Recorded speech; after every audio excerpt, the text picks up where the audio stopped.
Bienvenidos a Club de Prensa en NTN 24. Transmitimos desde Washington, a 3 cuadras de la Casa Blanca. Y al final de este programa, si ustedes quieren verlo completo o ver a partes, lo pueden encontrar en nuestra página de Facebook, también por nuestra cuenta de Twitter. Y el audio, el podcast, está en SoundCloud. Y les doy la bienvenida a los invitados hoy al Club de Prensa. En primer lugar, el director para las Américas de la ONG estadounidense Human Rights Watch, José Miguel Vivanco. Bienvenido a este programa, José Miguel. Muchas gracias, un placer. Pepe Díaz Briceño, corresponsal de Reforma de México, bienvenido también. Gracias, Juan Carlos. Y Pablo Pardo, corresponsal de El Mundo de Madrid, bienvenido a esta casa. Muchas gracias. Acaba de regresar usted de España, ¿no? Efectivamente. ¿Estuvo en dónde? ¿Asturias? Estuve en Asturias todo el tiempo, olvidándome del mundo. Asturias en el norte. ¿Y uno se puede olvidar del mundo en Asturias? Bueno, si deja el teléfono en su casa y se va a las montañas, sí. Bueno, primer asunto, noticia de último momento, acaba de salir a las librerías hace 2 o 3 horas este libro, What Happened, de la señora Hillary Clinton, ex candidata presidencial, fue derrotada el pasado 8 de noviembre por el señor Donald Trump, ex secretaria de Estado, ex primera dama, ex senadora por Nueva York y abogada muy reconocida. Mencionan los críticos de este libro de What Happened, en donde ella lo que pretende es hacer un recuento de qué fue lo que pasó, como el título bien lo indica, en la campaña presidencial del año pasado. Ella cuenta varias cosas y en los avances y en lo que uno ha podido ver del libro dice, por ejemplo, lo siguiente. Hace una comparación de Donald Trump, y se lo pregunto inicialmente a Pepe Díaz Briceño, hace una comparación de Donald Trump, el actual presidente de Estados Unidos, con El Gran Hermano, con aquel libro de 1984 de George Orwell, en donde hay un gran control sobre la ciudadanía, e incluso hace una comparación con un torturador que aparece en ese libro, que le muestra o le enseña 4 dedos de la mano al torturado, y mientras le pone choque, lo castiga con choques eléctricos, y le dice, no, aquí no hay 4 dedos, sino que hay 5, hasta que el torturado dice que en efecto hay 5. Bueno, Hillary Clinton compara, y esa frase la menciona ahí, a Trump con El Gran Hermano, y dice que lo que ha desarrollado Trump es una guerra contra la verdad, y además señala la señora Hillary Clinton que si dijera Donald Trump mañana que la Tierra, el planeta Tierra es plano, que si la Tierra es plana, inmediatamente iría Kellyanne Conway, su asesora, una de sus principales asesoras a la cadena Fox, a decir que claro que es plana, que decir que es redonda es simplemente información alternativa o noticias alternativas, como lo mencionó alguna vez. ¿Qué cree usted cómo podría usted calificar ese libro? Yo sé perfectamente que no se lo ha podido leer, pero habrá visto avances. ¿Cómo puede uno calificar este libro como una memoria que se ciñe mucho a la verdad, o será más bien, como ha dicho otra gente por ahí, que es un libro un poco arrogante porque ella en ningún momento está diciendo que la responsable de su derrota es ella misma? Bueno, ese es el punto central que hay que empezar a analizar. De entrada, a mí me sorprende que una política pueda escribir tantos libros, ¿no? Son gordos siempre los libros de Hillary Clinton. Este, al menos entiendo, será el tercero que escribe. Su paso por como secretaria de Estado, también sus vivencias como senadora y ex primera dama. Y este nuevo libro, me sorprende que tenga la capacidad de escribir tan rápido ella misma en tantos libros. Obviamente tiene muchos personajes que le ayudan, pero esto mismo me parece justamente más una especie de campaña de aparecer como una nueva líder del Partido Demócrata, cuando realmente no parece ser ella el mejor mensajero para una crítica que merece la administración Trump desde un punto de vista progresista. Hay otro libro más honesto que se llama Shattered y que realmente causó mucha polémica entre las filas demócratas, donde se habla justamente de lo que usted señala, Juan Carlos, la arrogancia de la campaña de Hillary Clinton para darse cuenta de errores básicos y la sobreconfianza que tenían sobre los contadores de datos sobre exactamente dónde estaban las bolsas de votantes que había que atacar. Estas dos cosas, entiendo por lo que se sabe de las reseñas, se tocan muy por encima, y sobre todo a mí lo que me preocupa, ¿es ella el mejor mensajero? ¿Realmente es ella la persona que nos puede describir mejor lo que es la administración Trump? A mí realmente no me sorprende, y lo que más me llama la atención son algunos detalles de sus vivencias personales específicas. Por ejemplo, salen las reseñas de cómo vivió el ir o no a la inauguración, a la toma de protesta del presidente Trump en enero aquí, de la toma de posesión. Ella dice que lo dudó, lo consultó con otras familias de expresidentes y finalmente se decidió. Y habla sobre cómo se encontraron las miradas de ella y Michelle Obama, como entendiendo qué demonios estamos haciendo aquí, y también reportando sobre lo que decía o lo que se dijo, se supone que dijo George W. Bush sobre qué demonios fue el discurso que acaba de dar Donald Trump. Ella dice, yo lo comparto, y lo dijo con groserías más duras. Pablo Pardo. Sí, yo estoy de acuerdo en que Hillary ahora mismo no es, digamos, una analista política demasiado cualificada en Estados Unidos. Evidentemente, todo esto, digamos, el libro, por lo que he visto, no entra verdaderamente en los detalles de la campaña, las críticas que se hicieron a la campaña, la desconexión también entre los cuarteles generales de la campaña que estaban en Brooklyn y los demócratas, los votantes demócratas normales de a pie, que muchos de ellos fueron con Bernie Sanders. Entonces es un libro muy en el estilo, pienso yo, sin haberlo leído, evidentemente, no voy a mentir, muy en el estilo de Hillary. Es decir, es un libro muy poco natural, muy artificial, muy encorsetado, que se ciñe, muy poco innovador, que se ciñe mucho al discurso evidente. Es decir, parece que Hillary sigue haciendo campaña. Es una cosa muy curiosa. Hillary parece seguir haciendo campaña, y eso también es algo que le favorece a Donald Trump, porque cuando Donald Trump no tiene con quién meterse, se mete con Hillary Clinton. No lo olvidemos, Trump está en campaña perpetua, con lo cual digamos que hay como un deseo de continuar, digamos, esta campaña. Tal vez cualquiera diría que en el año 2020 o cuando sea. Y luego hay cosas, por ejemplo, de Hillary y de los demócratas que a mí me sorprenden. Es decir, cuando dice que Trump ha desencadenado una guerra contra la verdad y que mañana podría decir que la Tierra es plana. Bueno, en cierto sentido, no es un problema de Donald Trump, es un problema de una parte de la opinión pública de Estados Unidos, y es un problema del Partido Republicano. Es decir, el Partido Republicano es un partido que no acepta o que todavía tiene severas dudas sobre la teoría de la evolución. Es un partido cuyos líderes han dicho claramente que la tortura debe ser aplicada. Y si no es aplicada, no es porque la tortura sea mala, sino porque la tortura no funciona. Entonces, es decir, yo creo que Donald Trump manifiesta una parte del Partido Republicano y una parte también de la sociedad de Estados Unidos, como la sociedad de cualquier país, pero no creo que sea un problema exclusivo del candidato como Hillary trata de presentar. José Miguel Vivanco. A ver, yo coincido y discrepo con algunos de los comentarios que se han hecho. No he leído tampoco el libro. Soy uno más de los que no ha leído el libro, pero me atrevo a comentarlo sobre la base de las reseñas que han salido de este libro y algunas entrevistas que Hillary Clinton ha dado. En primer término, a mí me parece que esto de escribir un libro sobre un proceso de campaña como esto es una tradición muy gringa. Yo en América Latina y en otras partes del mundo,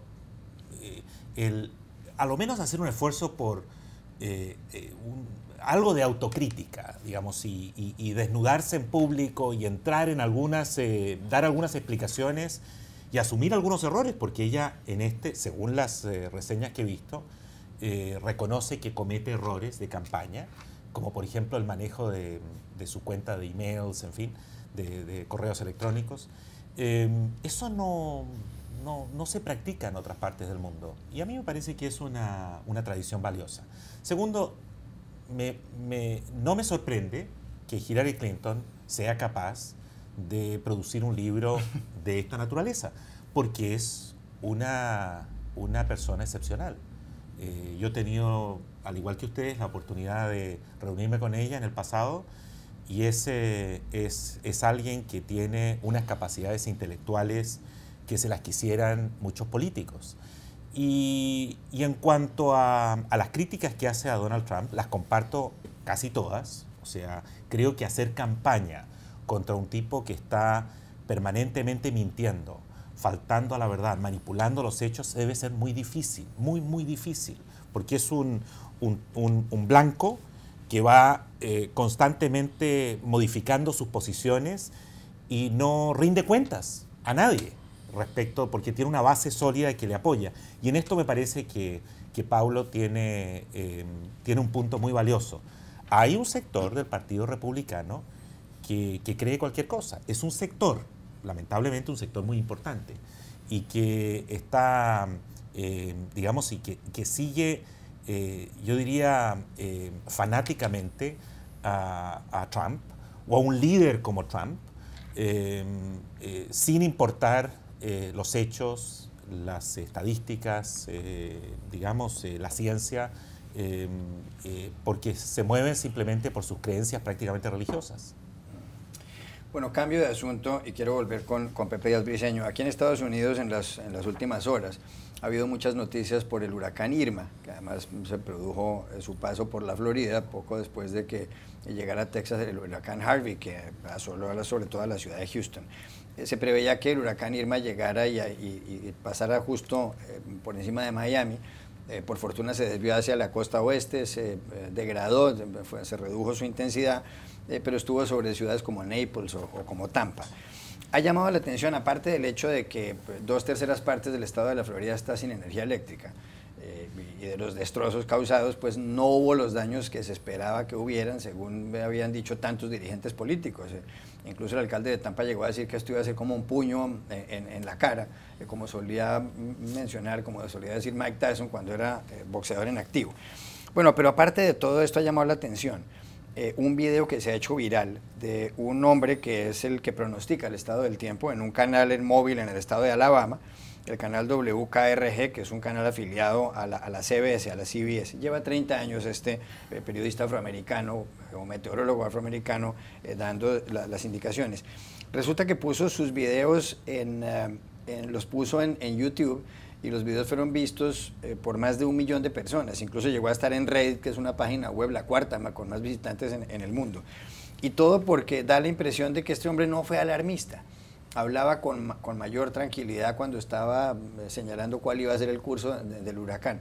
Y aquí la pregunta que se hace uno, incluso lo han llegado a llamar el mejor meteorólogo de toda la historia, algunas personas en las redes sociales. Por supuesto, aquí puede haber algún tipo de exageraciones, pero me pregunto, ¿no será que hay mucho alarmismo en las personas que dan las noticias sobre meteorología, sobre huracanes y tormentas tropicales en Estados Unidos, yo no sé si en otros países? E incluso, y me atrevo a ir más allá, ¿no será que algunos canales de televisión se exceden? Porque uno lo que ve en inglés es que a lo largo del día todo es breaking news, todo son noticias excepcionales. Es decir, lo excepcional ahora es lo normal. Lo normal es lo excepcional. Todo parece que fuera una noticia como si se fuera a acabar el mundo. ¿Qué opina usted de este meteorólogo que, repito, está destacadísimo, incluso hoy en el periódico The Washington Post? No, de entrada a mí me parece importante recalcar que yo creo que la cobertura noticiosa y sobre todo también la reacción de los políticos en Estados Unidos está marcada por el desastre de Katrina en 2005. ¿Por qué? Por la lenta respuesta de las autoridades federales y también locales ante el peor desastre de huracanes que ha habido en Estados Unidos. Y creo que desde entonces ha habido una pues digamos, dimensión de las posibles catástrofes, previniendo que haya muertes, previniendo que la gente no salga de las áreas que pueden ser afectadas. Entonces, creo que mucha gente prefiere errar en el lado de ser demasiado alarmista para que la gente se proteja, a quedarse y que se les critiquen. Por exceso y no por defecto. Exacto, que los critiquen por no supuestamente avisar del realmente peligro que se corría. Ahora vimos, ninguna de las dos costas realmente sufrió pérdidas de vidas mayores como en otros desastres. Eso para empezar. En segundo lugar, ¿qué significa este tipo de tragedias para unas cadenas de televisión en específico? Pues significa uno de los pues prácticamente eventos donde pueden tener los ratings mayores, considerando la crisis que vive ya la televisión 24 horas en Estados Unidos y alrededor del mundo. Sabemos que las tendencias de consumo de la televisión se están trasladando hacia el consumo de televisión en demanda, pequeños clips en el internet que flotan, no necesariamente observar completo las noticias. Entonces los canales de televisión, en particular los americanos, ven estas oportunidades como una forma de atraer de rating. Ahora, y por último, creo que en específico sobre este meteorólogo me parece interesante, ¿no? Porque la fórmula que muchos canales en Estados Unidos están aplicando a las noticias, no solo de meteorología, sino de política misma, y esto viene desde los 90s, es aplicar la fórmula de un canal de deportes a contar las noticias. Es decir, el conflicto, la emoción, el tener al espectador al borde del asiento, y eso es lo que vivimos. Yo que soy, por desgracia, pues alguien que tiene que observar las noticias todo el tiempo, siempre estoy ahí esperando que en qué momento tumban al meteorólogo por el viento que se avecina, ¿no? Entonces este meteorólogo pues me parece muy bien, excelente, muy tranquilo. Ojalá hubieran pues espacios más como los de él o los de nosotros, ¿no? Que son un poco más explicativos. José Miguel Vivanco, que también ve noticias. Mira, yo coincido en los puntos que acaba de mencionar Pepe. Parece muchas veces ante estas catástrofes que lo que se organiza es una especie de show. Y no es solo esta cobertura alarmista, apocalíptica de lo que está aconteciendo, sino también corresponsales, reporteros, que si es necesario, si pudieran subirse a una ola, ¿no? Y reportar desde arriba, en el ojo del huracán, y con un paraguas que apenas resiste, en fin, y transmiten desde ahí. Mira, en ocasiones me recuerdan algunas imágenes de un programa de comedias acá, que es Saturday Night Live, que se ríe de este tipo de espectáculos. Sin embargo, es difícil hacer el balance, claro, porque lo cierto es que a lo menos esta experiencia y otras similares han sido devastadoras. Pablo Pardo. Yo creo que es una cuestión bastante complicada. Por un lado, creo que efectivamente se trata de una cuestión de que los medios de comunicación traten a la audiencia como adultos. Por otra parte, creo que también está por ver si la audiencia quiere ser tratada como adultos. Es decir, cuando vivimos en una sociedad que, como comentaba José Miguel, y Pepe, pues bueno, hay una capacidad de atención muy limitada, etcétera, etcétera. Sí que es cierto que la cobertura de este tipo de fenómenos es siempre muy alarmista, y también es cierto que esto genera, yo creo que un problema de exceso de confianza en la gente. O sea, yo estos días, por ejemplo, hablaba por teléfono con gente de Tampa, que se suponía que iba a ser la ciudad más devastada por el huracán, y no se fueron de la ciudad, porque decían, no, si siempre dicen eso, siempre dicen lo mismo, que la ciudad se va a destruir, no sé qué, llevamos aquí viendo 20 años, etcétera. Lo cual genera también un problema de credibilidad. Yo recuerdo ver, por ejemplo, las cadenas de televisión el domingo, era verdaderamente duro por mis compañeros periodistas, porque lo sabía, que es que los metían en un charco y se pasaban 2 horas o 3 horas o 4 horas haciendo la conexión desde un charco, y veías claramente que esa parte de Miami no se estaba inundando, que a esa pobre mujer la habían metido en un charco, por favor, déjenla salir de ahí. Entonces, yo creo que sí, que es una cuestión muy complicada, y al mismo tiempo los medios de comunicación vivimos en una completa guerra por el clic en Internet, por el clic del mando de control remoto, etcétera. Con lo cual, sí, es muy complicado, pero lo que hizo este meteorólogo está muy bien. Ahora bien, yo no sé hasta qué punto, pues, mucha gente, si ven un análisis, digamos, de este tipo, no van a cambiar de canal, etcétera. Es decir, un poco fue una sorpresa, pero la única forma de lograr la evacuación fue creando pánico. Claro. Ya regresamos a Club de Prensa. Volvemos a Club de Prensa en NTN 24 desde Washington, y hay información de Guatemala, José Miguel, porque después de que fuera destituido y arrestado y apresado el anterior presidente Otto Pérez Molina por estar encabezando una red de cobros ilegales en las aduanas, fue elegido como jefe del Estado Jimmy Morales, un comediante. Tomó posesión del cargo en enero de 2016, el 14 de enero de 2016. Pero la comisión que había investigado a Pérez Morales ha seguido actuando, que se llama la Comisión Internacional contra la Impunidad en Guatemala, la CIGIG, por sus siglas en español naturalmente, y está promovida por las Naciones Unidas y está dirigida por Iván Velázquez, un hombre que fue magistrado de las Cortes en Colombia. Así es. Hace pocos días Iván Velázquez pidió que se levantara la inmunidad de Jimmy Morales, el presidente, para investigar el presunto ingreso de dineros de orígenes turbios a las campañas del partido político del señor Morales.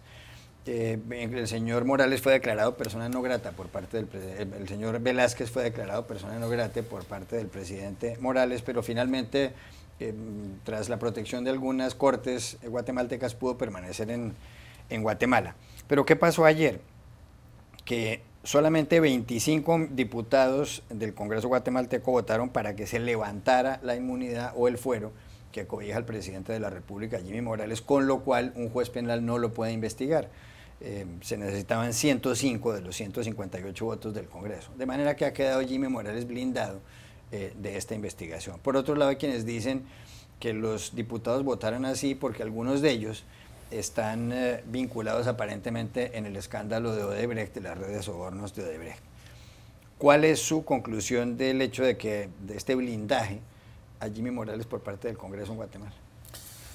Guatemala tiene una historia muy trágica y muy triste de abusos crónicos, de todo orden, no solo en materia de corrupción, sino también en temas de derechos humanos.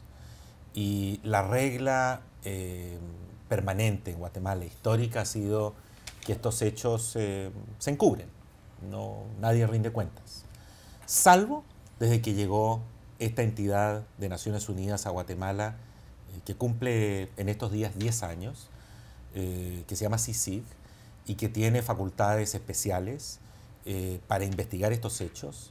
El éxito de esta entidad depende de la manera como investiga, porque no comparte información con las agencias locales, salvo con el Ministerio Público. Pero está todo muy calculado, muy compartimentalizado para que no se filtre la información.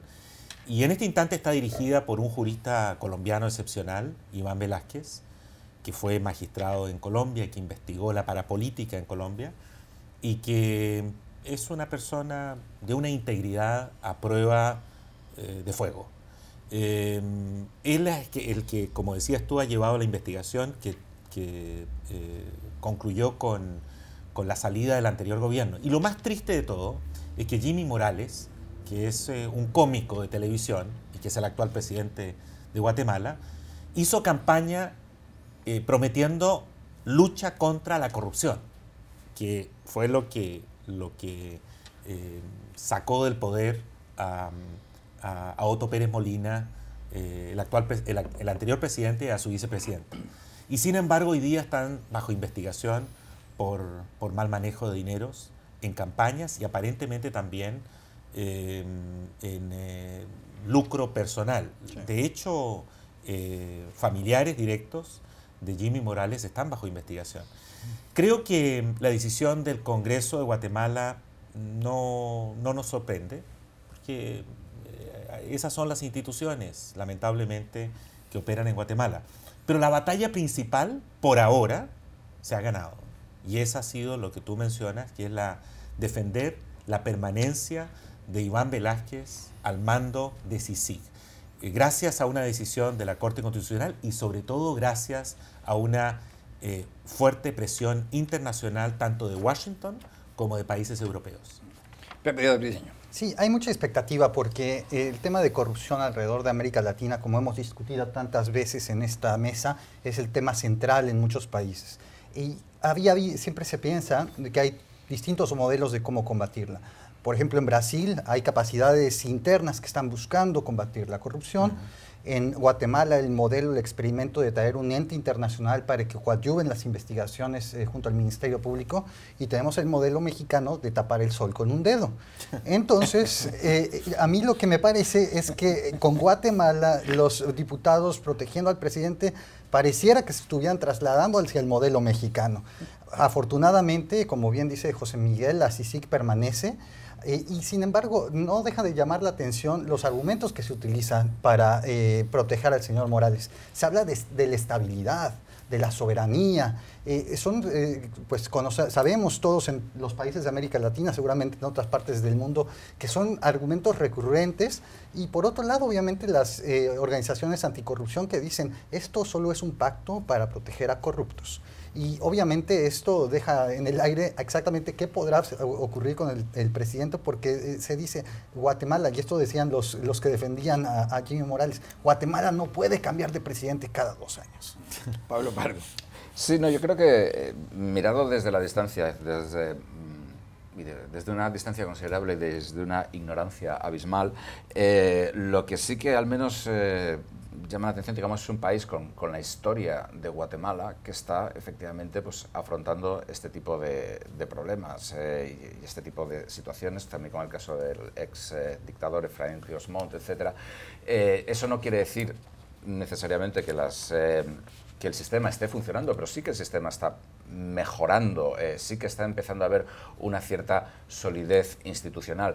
Y en cuanto a los argumentos que comentaba Pepe, por ejemplo, esos son los argumentos típicos que se utilizan en cualquier país que tiene casos de corrupción, pero no solamente en cualquier país. Yo me acuerdo en las elecciones del año 2004, George W. Bush, uno de los argumentos que utilizaba era que Estados Unidos estaba en guerra y no se podía cambiar al comandante en jefe, que la gente no votara por su rival demócrata John Kerry. O sea que este tipo de argumentos son muy normales. Digamos que evidentemente el caso Odebrecht bueno, pues marca mucho toda la agenda. Efectivamente puede ser el sistema protegiéndose a sí mismo, pero bueno, al menos yo creo que está apareciendo una digamos una responsabilidad. Ya no sé, digamos, al menos las cosas tienen un coste, al menos político, que puede marcar mucho la diferencia con respecto a lo que había antes. Y de Guatemala vamos al Perú.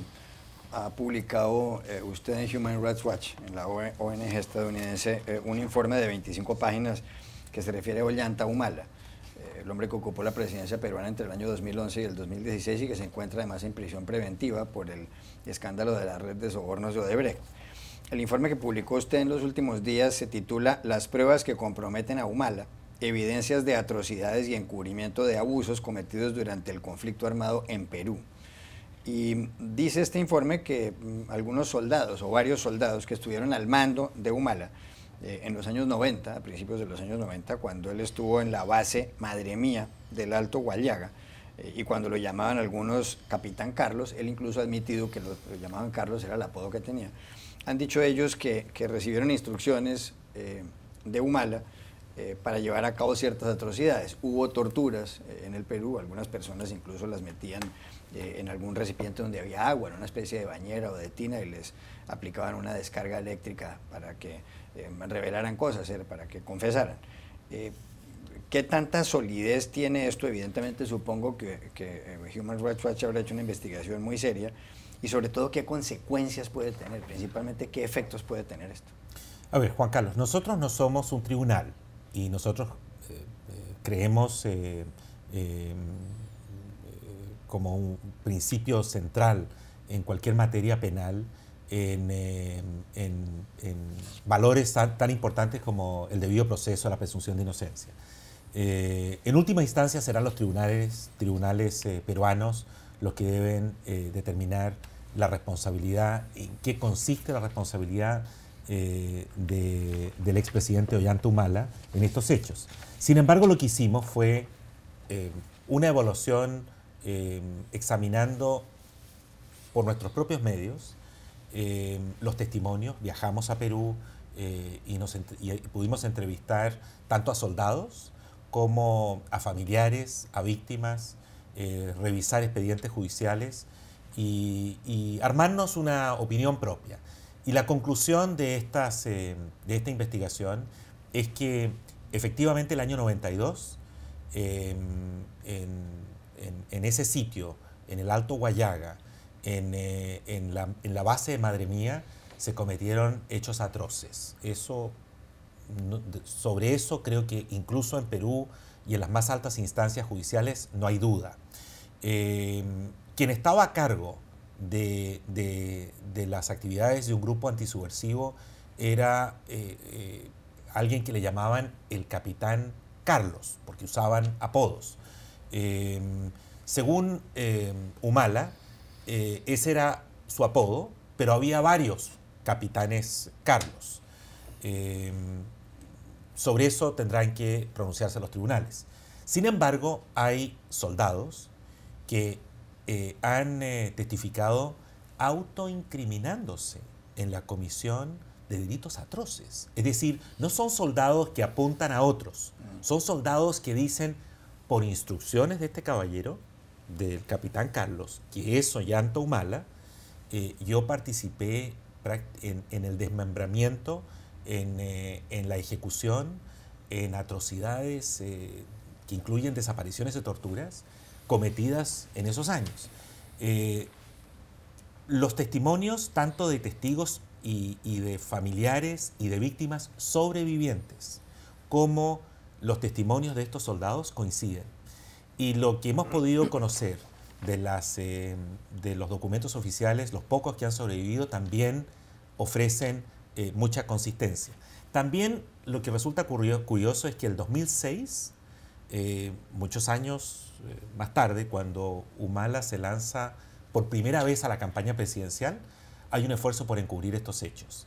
Y de hecho, hay algunos testigos que cambian sus versiones y que luego señalan que fueron sobornados y que por personas cercanas a la campaña de Humala, la primera campaña, y que eso explica digamos, la modificación de sus testimonios. Creo que aquí hay evidencias que justifican plenamente una investigación, tanto por la participación de Ollanta Humala en hechos atroces, como también por los esfuerzos por encubrir estos hechos. Ya regresamos a Club de Prensa. Volvemos a Club de Prensa en NTN 24 desde Washington.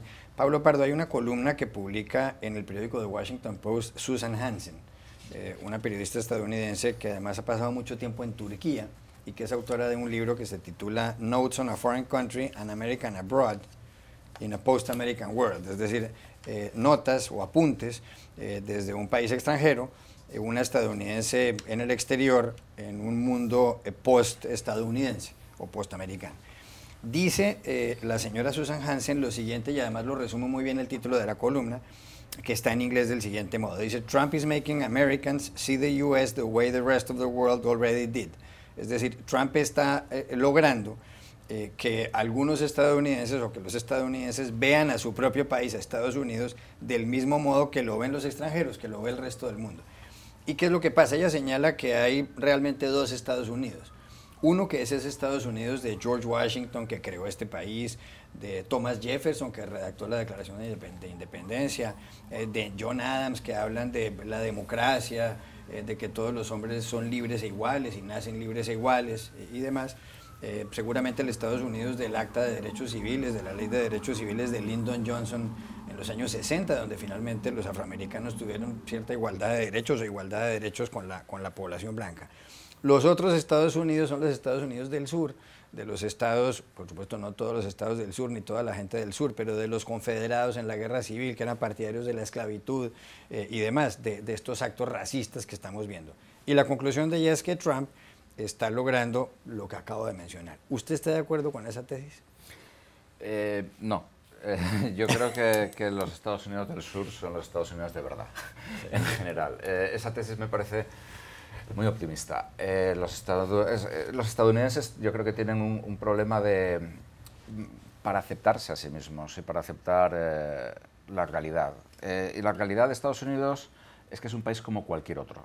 Esto es una herejía en este país. Este país es una ciudad brillante, en una colina. Ahí, como decía Ronald Reagan, es un país... Es una frase creo que de John Winthrop, cuando vino en el Mayflower en el siglo XVII, antes de atracar en Plymouth, en Massachusetts, que dijo que él quería ver una ciudad sobre una colina. Claro, efectivamente, los peregrinos de Massachusetts que nos los venden como una especie de gente que venía aquí buscando libertad, cuando precisamente se juramentaron en el barco de matar a todos los católicos que encontraran. Entonces, es decir, claro, es decir, las declaraciones son absolutamente preciosas y bonitas. La Declaración de Independencia. Yo recomendaría a la gente que se leyera la Declaración de Independencia, que se leyera al final, cuando en la Declaración de Independencia se dice que uno de los motivos para reclamar la independencia es cómo los británicos están lanzando contra los estadounidenses a las manadas de salvajes que carecen de ninguna ley y de ningún respeto por la vida, y que eran los primeros americanos, ¿no? Entonces, yo creo que sí, bueno, Estados Unidos... en el fondo los estadounidenses lo que tienen es un problema de perspectiva inflada de su propio ego y de su propio papel en el mundo. Es verdad que es un país que es una isla, lo cual, en general, tratar con islas es muy complicado. La gente de las islas son muy complicados. Ya sean, es una isla porque solo limita con Canadá, pero hay muchos bosques ahí y con México y quieren poner un muro. Y con México que quieren poner un muro, efectivamente. Entonces, digamos que estos países, pues Gran Bretaña es un país que también tiene una sensación de ego muy complicada. Rusia no es una isla, pero casi como si lo fuera. China es tan grande que es casi como una isla en sí mismo. Japón es un país que es también dificilísimo tratar con ellos. Las islas son muy complicadas siempre. Y Estados Unidos yo creo que es una isla. Y todo esto ha existido siempre, es decir, Estados Unidos, los indígenas de Estados Unidos no fueron reconocidos como ciudadanos hasta los años 20 o 30. Los matrimonios entre personas de diferentes razas no fueron legalizados hasta 1968. Los últimos edictos de exterminio de los mormones, o contra los mormones, se abolieron en los años 70. En los años 70 la Iglesia mormona, que es un fenómeno puramente estadounidense, aceptó que creo que los negros y los indígenas pudieran ser miembros de la Iglesia. Entonces, es decir, yo creo que, vamos a ver, sí es cierto que hay una división, digamos, entre los Estados Unidos más jacksonianos, que son los del sur, y que es precisamente, el presidente Andrew Jackson es uno de los ídolos políticos de Donald Trump, que lo sabe usar muy bien. El primer presidente del sur. Sí, el primer presidente del sur. Y luego, digamos, unos Estados Unidos pues más de la Ilustración, etcétera, también más de la burguesía ilustrada, del norte, sí, industrial, etcétera. Pero aún así yo creo que en general Estados Unidos, como todos los países del mundo, lo que tendría que admitir es que es un país normal, con cosas buenas y cosas malas, y que no es un país de... Este artículo divide un poco como... Somos excepcionales, aunque no todos. Hasta ahora todos somos excepcionales. Bueno. Pepe Díaz Briceño. Yo creo que a mí me parece fascinante, sobre todo yo siendo mexicano, ¿no? Porque ¿cuántos años lleva usted en Estados Unidos? Yo llevo 11 años, desde 2005. Estudió además en la Universidad de Colombia. También estudiamos en... Pablo Pardo, ¿usted cuántos años lleva en Estados Unidos? 15. Y estudió aquí en la Universidad Johns Hopkins. Sí, una de las cosas más difíciles de hablar con estadounidenses es explicarles que lo que ellos imaginan de Estados Unidos es justamente un patriotismo, pero no necesariamente la esencia del país. Ahora, dicho sea de paso, el nacionalismo estadounidense es un nacionalismo que por mucho tiempo se consideró extremadamente poderoso en el mejor sentido del término, porque era un nacionalismo que estaba construido en ideas. Todo el mundo podía pertenecer a la nación estadounidense mientras creyera en ciertos principios. Esto siempre se contrastaba contra, por ejemplo, países como Alemania o Japón, que establecían el nacionalismo basado prácticamente en la raza. Eso ha cambiado poco a poco, no es lo mismo en estos años, pero sin embargo, el proyecto de la gente que apoya a Trump, desgraciadamente, es trasladar el nacionalismo estadounidense de uno basado en ideas donde un musulmán, un mexicano, un japonés pueden llamarse americanos mientras crean en ciertas ideas, trasladarlo a una cuestión identitaria de raíz, de raigambre blanca, y esto es muy peligroso. Justamente este fin de semana hubo una entrevista del señor Stephen Bannon, quien supuestamente era el artífice de la campaña de Trump, aunque el propio Trump diría que no es cierto, que él solito hizo todo. Dijo, realmente es que no nos debemos olvidar de que Estados Unidos era grande desde el siglo XIX y desde el siglo XVIII, ¿no? Y citaba junto a grandes políticos como Washington, Jefferson, Lincoln, ponía a James Polk, que es el presidente cuya contribución más importante al país fue pues traer la mitad oeste, arrancársela a México en una invasión.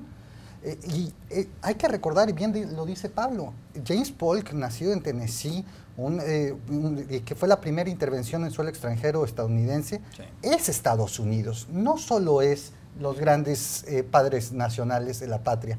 James Polk... No solo Jefferson, que además era esclavista. Exacto. Y sería bueno que tanto locales como extranjeros podamos leer una historia más completa de lo que es Estados Unidos. ¿Cuántos años lleva usted en Estados Unidos, José Miguel? Más de 30. Más de 30. ¿Estudió también en la Universidad de Harvard? Sí, he estudiado acá. ¿Usted está de acuerdo con la tesis de este artículo que Trump está logrando que algunos estadounidenses vean a este país como lo ve el resto del mundo o gran parte del resto del mundo? Yo creo que sí. A ver, mi impresión es que este país es un país muy complejo, como todos. Ahora hay que reconocer que es la democracia más antigua del mundo y que tiene una gran cantidad de bondades, pero... No, a ver, las contribuciones de este país son enormes a la ciencia, al desarrollo, desde el punto de vista jurídico, desde el punto de vista del derecho, de las libertades públicas. Tiene una élite que felizmente ha abrazado y defendido valores que son universales. La política exterior de los Estados Unidos desde los últimos, yo diría, 30 años, intenta a lo menos incorporar componentes como la libertad, la democracia, los derechos fundamentales en la promoción.